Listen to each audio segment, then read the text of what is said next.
नमस्कार, वैशालीज किचन मराठीमध्ये तुम्हा सर्वांचं मनापासून खूप खूप स्वागत.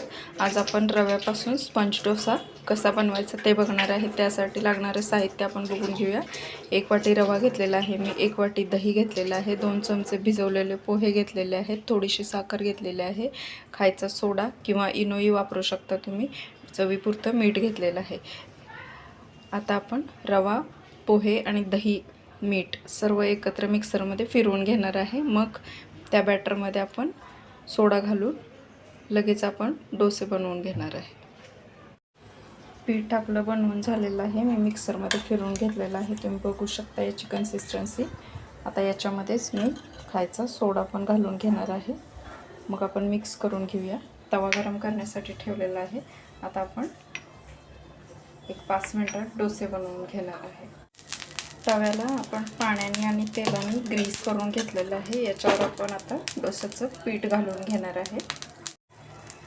तव्यावर मी आपला हा डोसा पसरवून घेतलेला आहे. तुम्ही बघू शकता किती छान अशी जाळी पण सुटू लागलेली आहे. थोडंसं जाडसरच बनवायचं हा, कारण सॉफ्ट असतो म्हणून. छान असा भाजून घेणार आहे आपण याला. आणि मग सॉससोबत, चटणीसोबत तुम्ही सर्व करू शकता.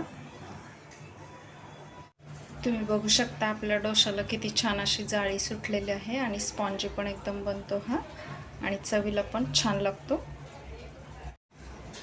आता हा आपले सेट डोसे बनवून झालेले आहेत. तुम्ही बघू शकता किती छान असा सॉफ्ट पण झालेला आहे, जाळीदार पण झालेला आहे.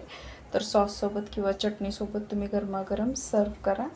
खूप भूक लागली असेल तर इन्स्टंट बनवण्यासाठी हा सेट डोसा, देवनागरी स्टाईल डोसा एकदम सोपा आहे. तुम्हीही नक्की बनवून बघा घरच्या घरी. रेसिपी आवडली असेल तर लाईक, शेअर, कमेंट आणि सबस्क्राईब करायला विसरू नका.